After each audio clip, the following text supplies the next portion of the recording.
जीको सेवामा यहाँलाई स्वागत छ। आज हामीले सङ्गठित संस्थामा रहेर सेट 16 को पार्ट 2 लिएर आएका छौँ र फर्स्टमा रहेको छ हाम्रो कार्यालय तथा सार्वजनिक व्यवस्थापनसँग।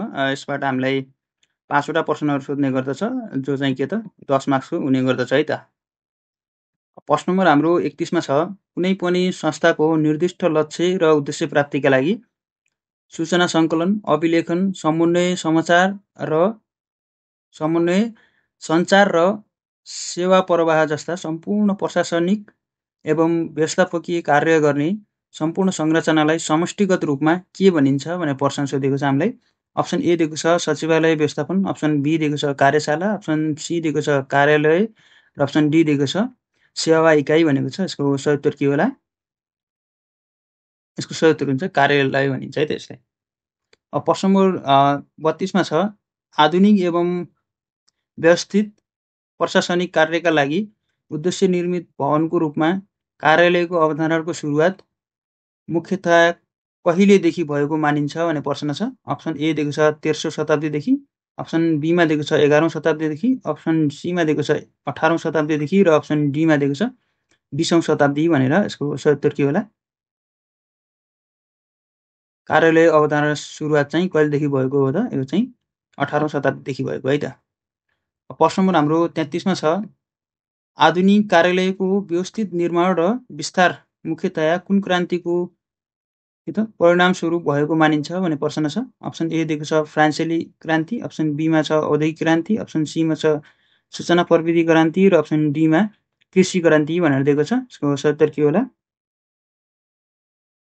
यसको सही उत्तर हुन्छ अप्सन बी के त औद्योगिक क्रान्तिबाट चाहिँ के त आधुनिक कार्यालयको व्यवस्थित र विस्तार भएको पाइन्छ है त। प्रश्न नम्बर अब 34 मा छ, कार्यालय व्यवस्थापनका पिता फादर अफ के त अफिस म्यानेजमेन्टको उपनामले चिनिने व्यक्ति को हुन् भन्ने प्रश्न छ। अप्सन ए दिएको छ एफडब्ल्यू टेलर, अप्सन बीमा दिएको छ हेनरी फोयल, अप्सन सीमा दिएको छ विलियम हेनरी लेफिङवेल र अप्सन डीमा दिएको छ अल्बर्ट मेरो भनेको छ एल्टन मेयो भनेको छ। यसको सही उत्तर के होला? यसको सही उत्तर हुन्छ विलियम हेनरी के त लेफिङवेललाई चाहिँ फादर अफ अफिस म्यानेजमेन्ट अथवा व्यवस्थापन कार्यालय व्यवस्थापनका पिता भनेर भनिन्छ है त।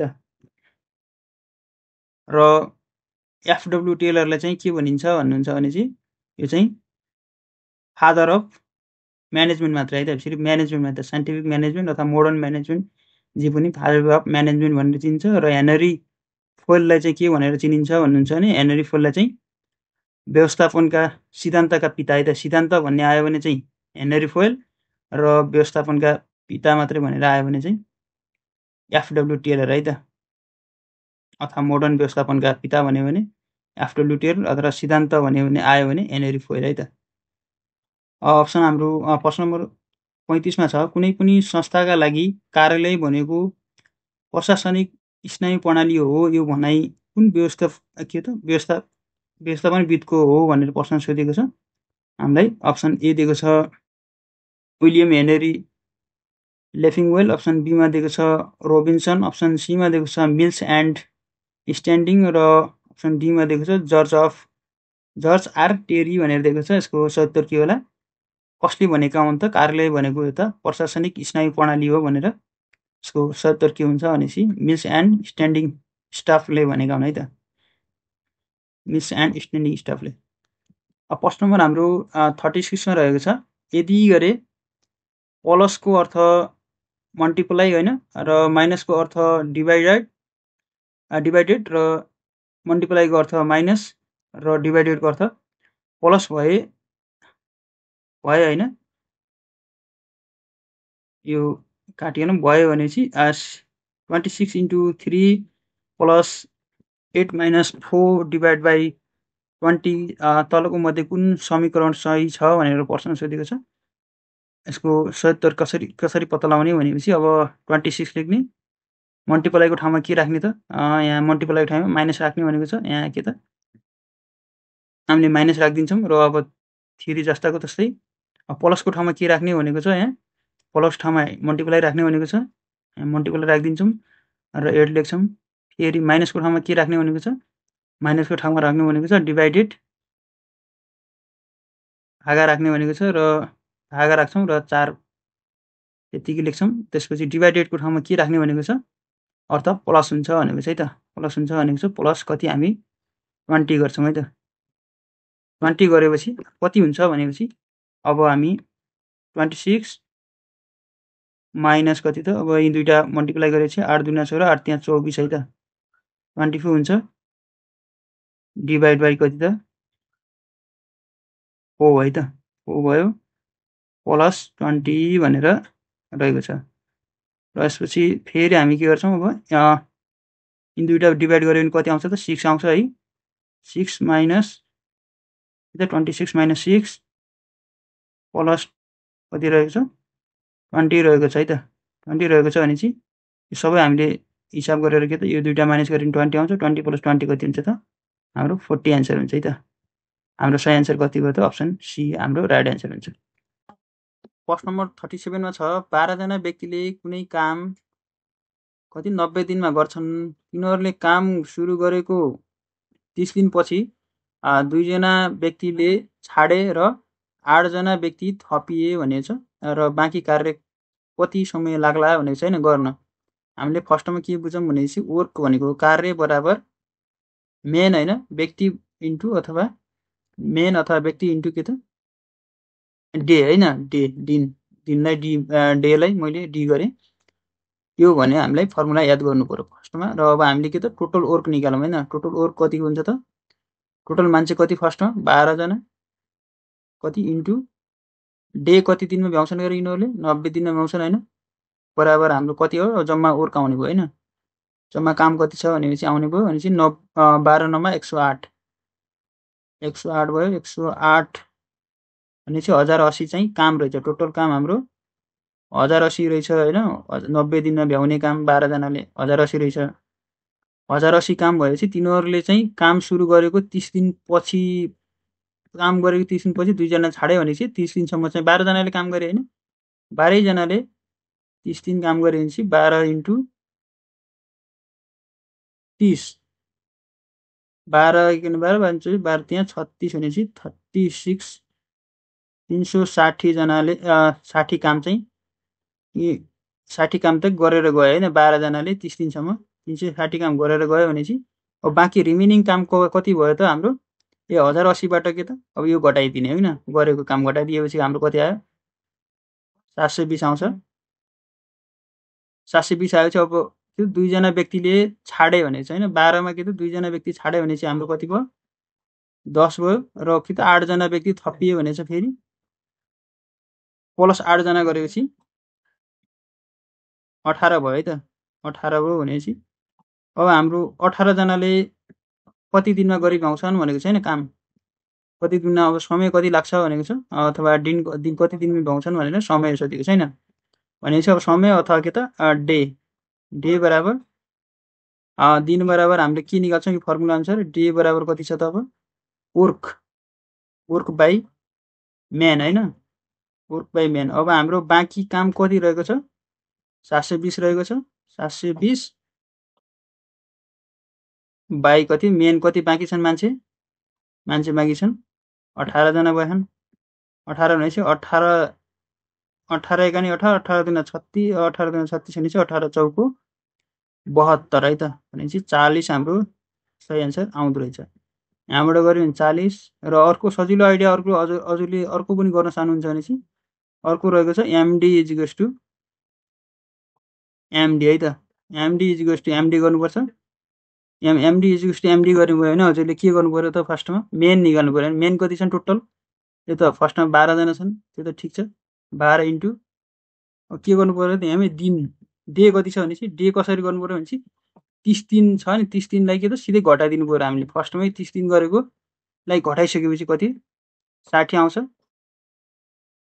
60 बराबर कति अब मेन हामीलाई के त मेन अब टोटल मान्छे कति छन् त हाम्रो 12 थिए 12 बाट 2 जना गइसक्यो 2 जना प्लस 8 जना भनेपछि टोटल कति हाम्रो 18 जना थिए हैन 18 जना भएपछि सिधै के त 18 भयो 18 दिन त हामीले निकाल्नु पर्ने छ भनेपछि 12 छक्का 72 हुन्छ 72 भनेपछि 720 आयो यहाँ पनि 720 बाई कति त 18 आएपछि यो पनि कति आयो 40 आयो है त। यो पनि यसरी गर्न सकिन्छ। एमडी इज इक्वल्स टु एमडीबाट पनि गर्न सकिन्छ। हाम्रो सही आन्सर अप्सन सी आउँछ है त।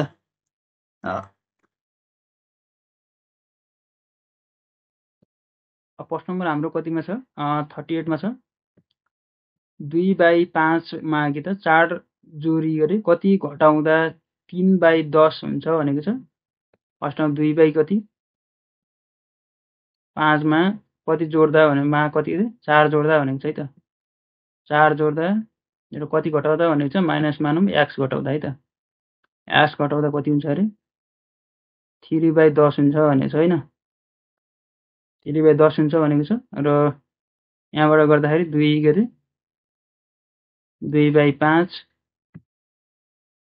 प्लस अब के त यो 5 ले यता 4 ले मल्टिप्लाई गर्यो कति भयो त 20 भयो। 20 भयो भनेपछि यो अब माइनस कति भयो त अब x बाँकी छ। x बराबर 3/10 भयो है त।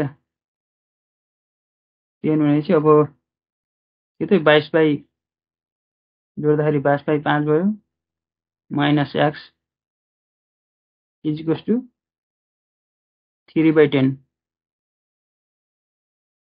3/10 भयो भनेपछि अब हाम्रो के गर्नु पर्यो त x लाई यता ल्याइदिउँ हैन। यसलाई x लाई यता ल्याइदिउँ यसलाई यता ल्याइदिएपछि कति भयो त अब 22/5 माइनस कति 3/10 हैन। यही त भयो। अब माइनस छ। अब यो दुईटाको लसा निकाल्दाखेरि कति भयो त? अथवा लसा निकाल्दाखेरि भनौँ अथवा के त दुईटालाई हर के त छ नि जो जल 10 10 10 र 5 बराबर गर्नलाई हैन हर बराबर गर्नलाई हामीले त माथि तल दुईटैलाई यसलाई र यसलाई के त मल्टिप्लाई बाइ 2 गरिदियो भने कति भयो 44 भयो है त। 44 हो। अब तल हर बराबर भयो भनेपछि 10 भयो माइनस कति त 3 बराबर 41 बाई हाम्रो 10 आन्सर। हाम्रो 10 आन्सर के भयो त 41/10 आन्सर हाम्रो राइट आन्सर भयो भनेपछि अप्सन हाम्रो बी सही छ है त। अर्को यो हामीले हर बराबर भन्दा नि कसरी थाहा पाउँछौँ भनेपछि हामीले यो चाहिँ 5 र 10 को लस लग्छौँ र 5 ले डिभाइड गर्दाखेरि 5 एकानी 5 5 दुनी 10 भनेपछि हामीले कतिले गर्नुपर्ने रहेछ भने 2 ले गर्नुपर्ने रहेछ भने यहाँबाट बुझ्छौँ है त। अब यसले यसलाई हो कि यस्तो गर्नुपर्छ हैन। अब बाँकी के त 2 ले 22 लाई अब 5 को तिरको हो भने चाहिँ 2 ले 22 लाई गर्नुपर्छ 5 तिरको भागलाई र 10 तिरको भागलाई 1 ले यसरी हामीले गर्छौँ भनेपछि अब यसलाई कस्तो तरिकाले लेख्छ भनेपछि एक्जाममा यसरी लेख्न सक्छ। अब के त यसरी 4 10 1 यसरी पनि लेख्न सक्छ है त। किनकि 4 10 चौको 40 र प्लस 1 गरेर 41 गरेर हामीलाई यसरी पनि एक्जाममा लेखिदिन सक्छ। अब हामी प्रश्न नम्बर हाम्रो 39 मा छ। कुनै पनि संख्या सुरुमा के त 20% घटेर पूर्ण 10% वृद्धि भयो भने वास्तविक कति प्रतिशतले कमी होला भनेको छ। कमी होला भनेको छ। फर्स्टमा के त मानौँ गएर हामी 100 छ अरे हैन कुनै के त संख्या 100 छ अरे 100 मा के त 20% घट्यो भनेपछि कति घट्यो 20% घटेपछि यो 80 भयो हैन। 20 घट्यो भने 80 भयो र के त पुनः त्यो के त 10% वृद्धि भयो भनेपछि यसको मानौँ 80 को के त 80 प्लस 80 को 10% 80 को 10% भनेछ 10% वृद्धि भयो हैन। 10% वृद्धि भयो भनेपछि यो दुईटा 0 र यो र यो काट्यो भनेपछि कति भयो त हाम्रो 80 भयो। 80 8 र के 80 र प्लस 8 गर्यो भने 88 भयो। फर्स्टमा कति थियो हाम्रो कतिले घट्यो भनेको छ हैन। फर्स्टमा कति थियो 100 थियो अब पहिले 88 भयो भनेपछि कति आयो 12 आयो हैन। दुईटै घटाएपछि 12 आयो भनेपछि 12 केबाट 12 कहाँबाट घट्यो भनेपछि कमी केबाट कमी भयो त 100 बाट कमी भयो 12 हैन। र इन्टु कति प्रतिशतमा लग्ने भने इन्टु 100 गर्नुपर्छ है त। भनेपछि यो काट्यो भनेपछि अब बाँकी कति भयो त हाम्रो 12% हाम्रो आन्सर भयो त। प्रतिशत निकाल्दाखेरि जहिले पनि के त 100 ले मल्टिप्लाई गर्ने प्रतिशत। र प्रतिशत हटाउँदाखेरि जहिले पनि 100 डिभाइड गरिदिने है त। यो चाहिँ हाम्रो बार एन्सर सही एन्सर आयो भने अप्सन बी हाम्रो राइट एन्सर हुन्छ है त। प्रश्न नम्बर हाम्रो 40 मा छ। सङ्ख्याहरू क्रमशः के त 10%, 20% वृद्धि गर्ने हो भने अरे तिनीहरूको नयाँ अनुपात कति प्रतिशत होला भनेको छ। सङ्ख्याहरू क्रमशः भनेको छ, यो कुनै एउटा सङ्ख्या अरे मानव 100 छ, यो पनि 100 छ होइन, दुईटा सङ्ख्या 100 छन् होइन, के त एउटालाई कति वृद्धि गरेछ भनेको छ 110 वृद्धि गर्यो र अर्कोलाई कति वृद्धि गर्यो 20% वृद्धि गर्यो भनेपछि 120 भयो है त। भनेपछि यसको अनुपात कति हुने हो त? अनुपात भनेको हाम्रो यो 0 काट्यो, कति भयो त 11:12 भयो है त। त्यस्तै हाम्रो सजिलैसँग निकाल्न सक्छौँ। हाम्रो सही एन्सर के हो त अप्सन बी 11:12 हाम्रो सही एन्सर भयो त। अब रहेको छ 41 मा सन् 2008 को विश्वव्यापी आर्थिक मन्दीले सार्वजनिक संस्थानको भूमिका र विश्व अर्थतन्त्रमा तिनीहरूको योगदान बढाउनुको मुख्य कारण के हो भनेको छ। अप्सन ए मा दिएको छ निजी वित्तीय संस्थाहरूको असफलताका कारण आर्थिक स्थिरता कायम गर्न सरकारले यिनीहरूको राष्ट्रियकरण गर्नु भनेको छ। र अप्सन बी मा दिएको छ कुनै सार्वजनिक संस्थानहरूको नाफाको लक्ष्यलाई मात्र जोड दिनु। अप्सन सी मा दिएको छ विश्वभर सार्वजनिक संस्थानहरूको पूर्ण रूपमा निजीकरण गरिनु। र अप्सन डी मा दिएको छ अन्तर्राष्ट्रिय बजारमा सरकारी ऋण पूर्ण रूपमा शून्य हुनु भनेको छ। यसको सही उत्तर के हुन्छ? यसको सही उत्तर हुन्छ के त अप्सन ए है त। के कारणले के त आर्थिक सार्वजनिक संस्थानहरू विश्व अथवा के त भूमिकाहरू के त विश्व मन्त्रालयमा अथवा विश्व अर्थतन्त्रमा यिनीहरूको बढी भयो भने चाहिँ योगदान बढी भयो भन्ने बुझिन्छ, सरकारले मान्यता दियो भन्ने हो है। कसरी भयो भने चाहिँ यो निजी संस्थाहरूले चाहिँ निजी संस्थाहरूको असफलताका कारण के भयो त आर्थिक स्थितिलाई कायमै राख्नको लागि सरकारले चाहिँ निजी संस्थानहरूलाई चाहिँ राष्ट्रियकरण गर्यो है त। त्यसपछि बल्ल के त आर्थिक उन्नति अथवा योगदान बढ्यो तिनीहरूको। प्रश्न नम्बर हाम्रो 42 मा छ सन् 1960 दशकमा सार्वजनिक संस्थानको मस्यौदावादी देशहरूमा के त सार्वजनिक संस्थानको साम्यवादी देशहरूमा कुल ग्रास्थ उत्पादनमा कति प्रतिशत योगदान रहेको थियो भनेको छ। साम्यवादी देशहरू भनेको छ यसको अप्सन रहेको छ 80%, 20%, 40.60% र 40% गरेर दिएको छ। यसको सही उत्तर के होला? 1960 को दशकमा सार्वजनिक संस्थानको साम्यवादी देशहरूमा के त कुल ग्रास्थ उत्पादनमा कति प्रतिशत योगदान रहेको थियो भनेपछि यो चाहिँ टोटल कति त 80% रहेको छ। सबभन्दा धेरै है, र सबभन्दा धेरै चाहिँ 80% रहेको थियो साम्यवादी देशहरूमा, र सबभन्दा कम केमा रहेको थियो भन्नुहुन्छ भने पश्चिमी पूर्वेली देशहरूमा चाहिँ 20% रहेको थियो। र बाँकी यो पश्चिम के त पूर्ण विकसित देशहरूमा चाहिँ 40 देखि 60% सम्म सार्वजनिक संस्थानहरूको चाहिँ जिडिपीमा योगदान रहेको छ है त। के त भनेपछि 1960 को दशकमा सार्वजनिक संस्थानहरूको साम्यवादी देशहरूमा के त कुल ग्रास्थ उत्पादनको कति प्रतिशत योगदान रहेको छ भनेपछि 80% योगदान रहेको छ। र पश्चिमी युरोपेली देशहरूमा कति प्रतिशत योगदान रहेको छ भनेपछि 20%, र प्रमुख विश्व विकासशील के त देशहरूमा अथवा राष्ट्रहरूमा कति रहेको छ भनेपछि 40 देखि 60% चाहिँ सार्वजनिक संस्थानको योगदान रहेको छ है त जिडिपीमा। प्रश्न नम्बर हाम्रो 43 मा छ उपनिवेश र उपनिवेश तथा के त समाजवादी व्यवस्था भएका देशहरूमा लगभग कति वर्ष अघि सार्वजनिक संस्थानको अवधारणा सुरु भएको मानिन्छ भनेको छ। अप्सन ए दिएको छ 150 वर्ष अघि, अप्सन बी मा दिएको छ 75 वर्ष अगाडि, अप्सन सी मा दिएको छ 100 वर्ष अगाडि, र अप्सन डी मा 20औं शताब्दीमा भनेको छ। यसको सही उत्तर के होला? हाम्रो के त 20औं शताब्दीमा चाहिँ सार्वजनिक संस्थानको अवधारणा ल्याएको सुरुवात भएको है, यो फरक कुरा भइहाल्यो। र अब कति वर्षमा के त समाजवादी व्यवस्था भएका देशहरूमा लगभग कति वर्ष अगाडि के त सार्वजनिक संस्थाको अवधारणा सुरु भएको हो भनेपछि यसको सही उत्तर के हुन्छ?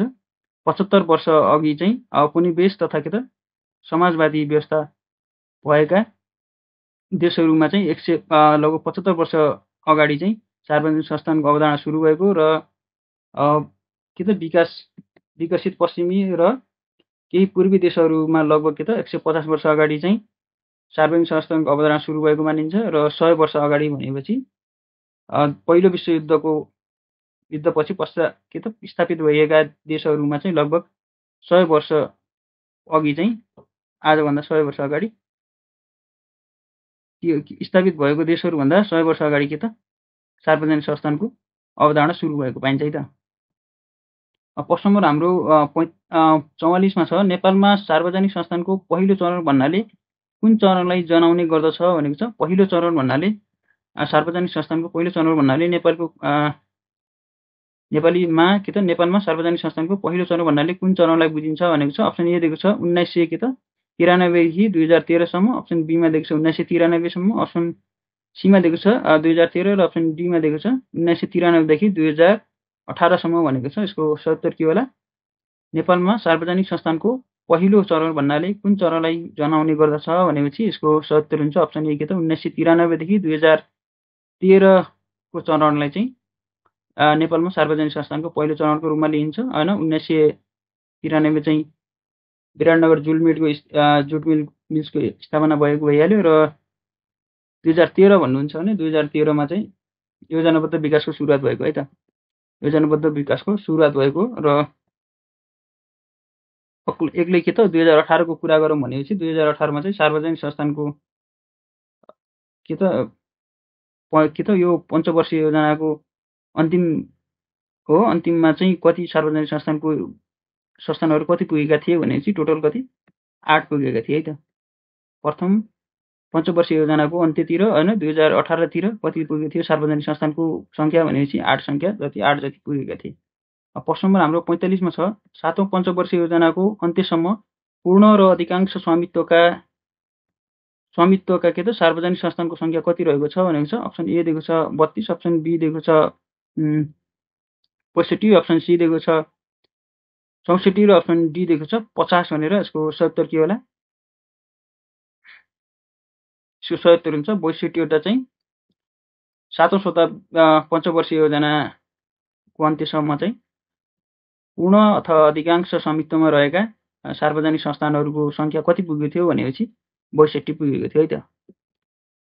प्रश्न नम्बर हाम्रो 46 मा रहेको छ, शेयर पुँजीमा कति प्रतिशत सरकारी स्वामित्वमा भएका निकायहरूलाई मात्र सार्वजनिक संस्थान मानिन्छ भनेर प्रश्न सोधेको छ। अप्सन ए दिएको छ 25 वा सोभन्दा बढी, अप्सन बी मा दिएको छ 50 वा सोभन्दा बढी, अप्सन सी मा दिएको छ 51% वा सोभन्दा बढी र अप्सन डी मा दिएको छ 49% वा सोभन्दा बढी भनेको छ। कति प्रतिशत भन्दा माथिको के त सरकारी स्वामित्व रहेकाहरूलाई के त सार्वजनिक संस्थान मानिन्छ त। यसको सही उत्तर हुन्छ अप्सन सी है त 50% वा सोभन्दा बढी सरकारी स्वामित्व रहेका सार्वजनिक संस्थाहरूलाई चाहिँ निजी सार्वजनिक संस्थानको रूपमा मानिने गरिन्छ है त। 50 वा 50% भन्दा बढी भनेको छ र यसमा के भनेको छ भने 50% भनेको छ, 50% चाहिँ होइन है। त्यसो कारणले के त 51% वा सोभन्दा बढी भनेपछि हाम्रो सही आन्सर अप्सन सी भयो है त। प्रश्न नम्बर हाम्रो 47 मा छ, औद्योगिक क्षेत्रमा सार्वजनिक संस्थानको संख्या कति रहेको छ भनेको प्रश्न छ। औद्योगिक क्षेत्रमा सार्वजनिक संस्थानको संख्या कति रहेको छ। अप्सन ए दिएको छ 10, अप्सन बी दिएको छ 11, अप्सन सी दिएको छ 5 र अप्सन डी 4 वटा भनेर दिएको छ। यसको सही उत्तर के होला? औद्योगिक क्षेत्रमा सार्वजनिक संस्थानको संख्या कति रहेको छ?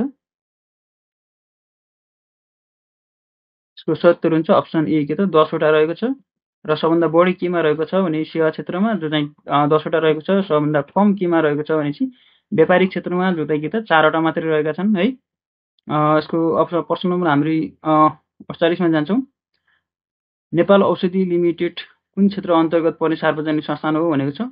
औषधि लिमिटेड कुन क्षेत्र अन्तर्गत पर्ने सार्वजनिक संस्थान हो भन्ने प्रश्न सोधेको छ। अप्सन ए औद्योगिक क्षेत्र, अप्सन बी जनोपयोगी क्षेत्र, अप्सन सी व्यापारिक क्षेत्र र अप्सन डी वित्तीय क्षेत्र गरेर दिएको छ। हामीलाई सही उत्तर के होला? यसको सही उत्तर हुन्छ अप्सन ए के त औद्योगिक क्षेत्र अन्तर्गत पर्ने चाहिँ सार्वजनिक संस्थान हो है त नेपाल औद्योगिक लिमिटेड के त औषधि लिमिटेड है त।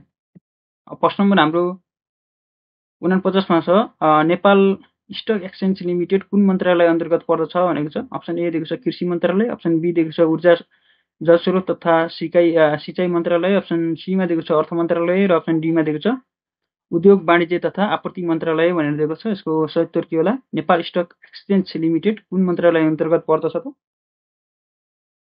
यो चाहिँ के त? अर्थ मन्त्रालय अन्तर्गत पर्दछ र अर्थ मन्त्रालय अन्तर्गत पर्ने मध्ये 10 वटा चाहिँ के त वित्तीय क्षेत्रका जम्मा के त यो नेपाल स्टक एक्सचेन्ज सहित गरेर जम्मा वित्तीय क्षेत्रका जम्मा 10 वटा संस्थानमा हैन 10 वटै संस्थान चाहिँ अर्थ मन्त्रालय अन्तर्गत पर्दछन् है त।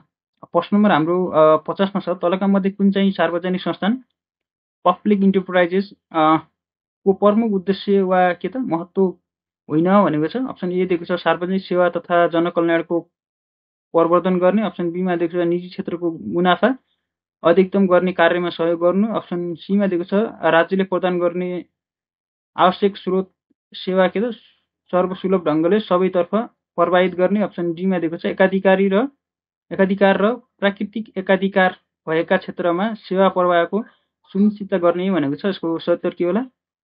कुन चाहिँ के त सार्वजनिक संस्थानको महत्त्व अथवा उद्देश्य अन्तर्गत पर्दैन? यसको सही उत्तर के हुन्छ भनेपछि सार्वजनिक संस्थान भनेको के हो भनेपछि जनताहरूले के त सेवा प्रवाह गर्ने हो।